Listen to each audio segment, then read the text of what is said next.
All right, guys, welcome to another video.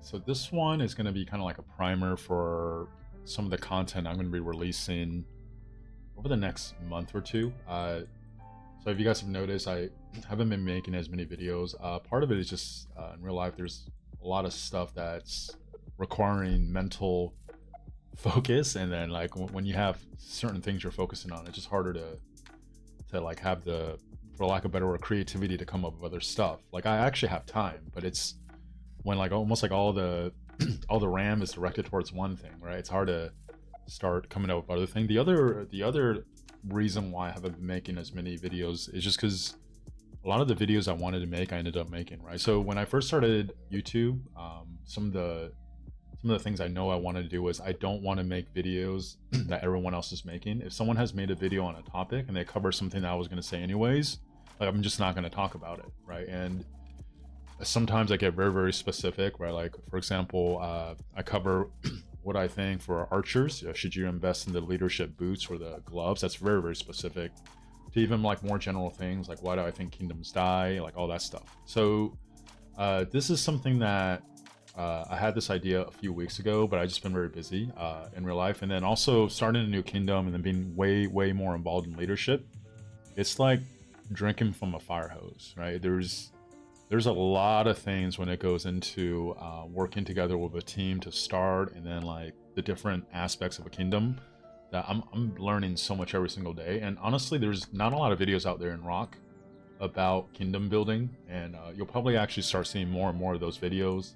Part of the reason why I don't want to make a video about it is just because when I'm still learning, I don't want to talk about something that I know I can learn a lot more about before I talk about, right? So that's something you could expect. But this next series, I think I'm going to call it like ROK Deep Dive. So if you can't guess, you could probably guess that I'm a big fan of game theory. If you're not familiar with game theory, a lot of it comes down to like thought experiments.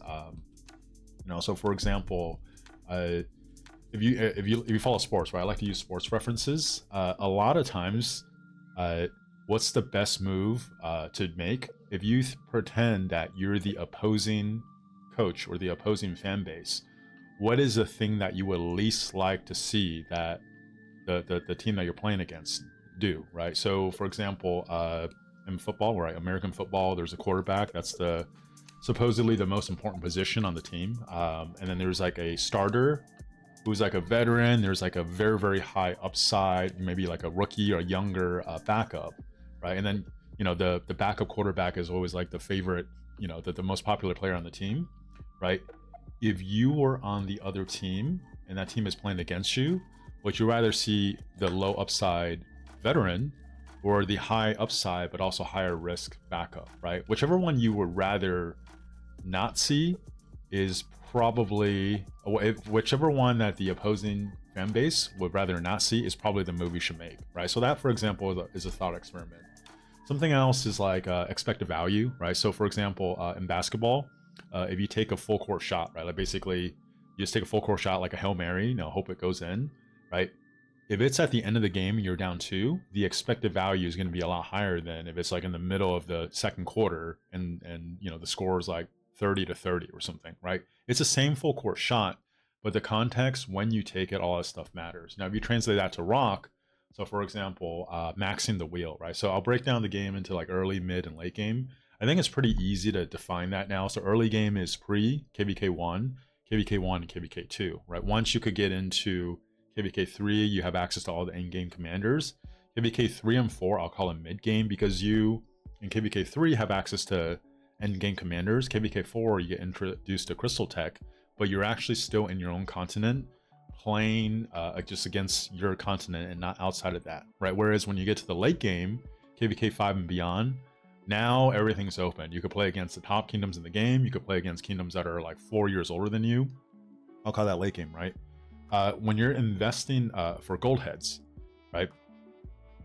The time actually where you could get the most expected value out of the gold heads would actually be in the mid game, KVK 3, 4, and then the early end games, so like 5 and 6, because when you first get access to end game commanders, no matter how much you save, you're going to be behind, right? So if you're actually putting your gems into the wheel for gold heads during that during that period, you're gonna get a much higher expected value. Whereas if you've already been playing the game for 4 years, and then every time a new commander comes out, for the most part, you're somewhere between like 1,000 to 1,200 gold heads, right? It makes very little sense to use your gems on gold heads because you're no longer trying to catch up. You're actually just kind of using the gold heads on a commander and saving up, using your gold heads on the next commander, and you no longer have to actually push a lot harder, right? So there's a different EV or expected value. So I want to start covering different aspects of the game. Originally, when I first thought about this idea, I thought I was just going to make like one big video, maybe like 45 minutes to an hour, talking about kind of like the deep dive into the mechanics behind when to get the best value out of gold heads, armaments, and then even like blueprints, materials for equipment. And then I started thinking you could actually start going a lot further, right? Like even commander pairings. If you guys watched the last video, I talked about like Shajar, right? And then something I talked about was like when I'm evaluating a commander, there's a commander as a standalone, there is a commander as part of a pairing, right? Like what's the current landscape, who can you pair it with to get more value. And the third one was how future-proof is a commander, right? So does this commander's kit make him or her more likely to actually survive a few years into the future, as opposed to just getting taken out of the meta, right? So for example, when Tariq came out, right, he's a single target. Some people were all over him because there's a big 2,500 single target damage factor, and then you can actually boost that a little bit higher, right? But also there's some people saying, hey, this commander isn't very future proof. But at the time he was good. He was actually part of the top 2 pairs for a bit, right? But also just with the way his kit is set up, it just wasn't very future proof. So like on one hand, short term, you might get some value with him on the field. When you're evaluating it from a couple of perspectives, it might not be worth it for someone to invest in them, right? So these videos, I want to do a deep dive. We're gonna talk more big picture mechanics, kind of like how at least I think about things. I'm wrong all the time, right? Like I was wrong about William Wallace. That one I mentioned a few times. I think his third skill not working the way it was written made a huge difference in how good he was. And I also been right on some things, right? I said I think Siege, if you're running 7 marches, Siege should be part of that 7 march lineup. I think I was the first one to openly say that, and then over the next 3 or 4 months, you kind of start seeing it take hold, and then now Siege is like really part of a thing. Right now, I have to give credit to Mr. Siege, right? Because to even have that idea, Mr. Siege made a video saying, like showing, I forgot who it was. It was like Gorgo Lucio or something, losing a one-on-one duel to a Siege, which even planted the idea that Siege, if a Siege can be really, really good one-on-one dueling, then it probably is actually way more effective than I thought, right? So it's not like I just came up with that on my own, but a lot of what made me reach that decision, I would like to talk about some of those things more like a deep dive. So this will be kind of a primer video to set you guys up for that, and start looking for videos like those in the future where okay, we're covering equipment.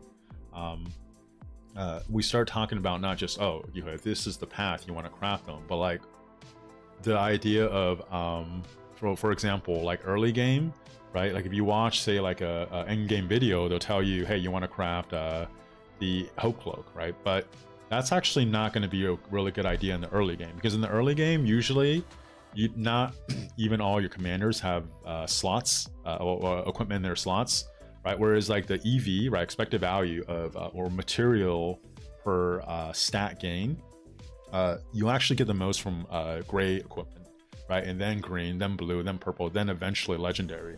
So just because you have a Hope Cloak in the early game, a Hope Cloak blueprint, and let's just say you're a big spender and you have the mats ready, you can actually spread that out to make a bunch of, say, windswept equipment, and EV or expected value wise, you'll actually get a lot more out of it in the early game.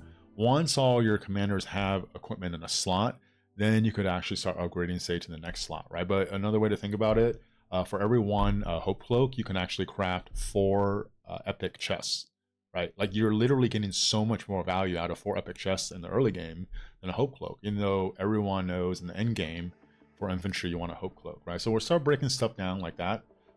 It's not going to just necessarily tell you what to do, but hopefully it kind of simulates you into thinking, okay, like kind of understanding the mechanics of the game more.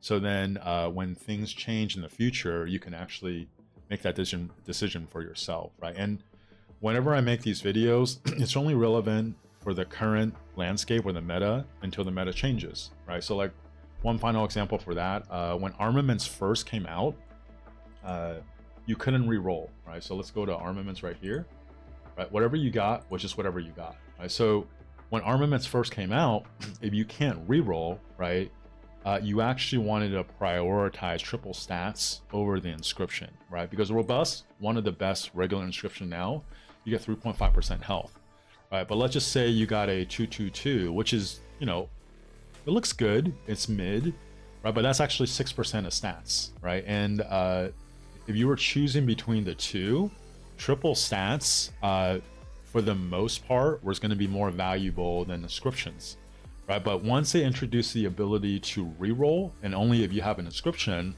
all of a sudden the focus you wanted to put on was the inscription first, because one, to give you the ability to reroll, but two, when you have an inscription on, well, actually that's kind of a continuation of that. Once you have an inscription on there, you can, there's way higher upside, because once you could reroll, not only do you get, say, the 3.5% health, right, but you literally just roll one stat, and it could potentially actually be more valuable than the triple stat now, right? So if someone watched a video I made before the reroll came out, and I said, hey, prioritize triple stats over inscription, they'd be like, this guy's completely wrong, right? But like, you have to actually understand the context. So when I'm explaining kind of like the deep dive, like the meta, what's going on right now, I'll talk about the current landscape. And if you're watching it in real, you know, like current, you know, within a week or two when I made it, it's probably very relevant. And if you're watching it 2 years later, it might not be anymore. But at least the decision-making process, the thought process should still make sense. So hopefully from watching these, you guys can start, you know, thinking, instead of just following what other people are saying, start thinking for yourself, like, you know, this person reached this conclusion. Does that decision-making process make sense? Is it sound? Or is there some holes in that? And hopefully it could get people to think on a deeper level. And if you haven't figured it out, that's probably the stuff I'm the most interested in anyways. So I think like some of the videos for the most part that you're going to see me make from now on is going to be geared towards that. All right, so if you watch all the way to the end, even though I really didn't say too much, and you haven't yet, please like and subscribe to the video. And I will talk to you guys next time.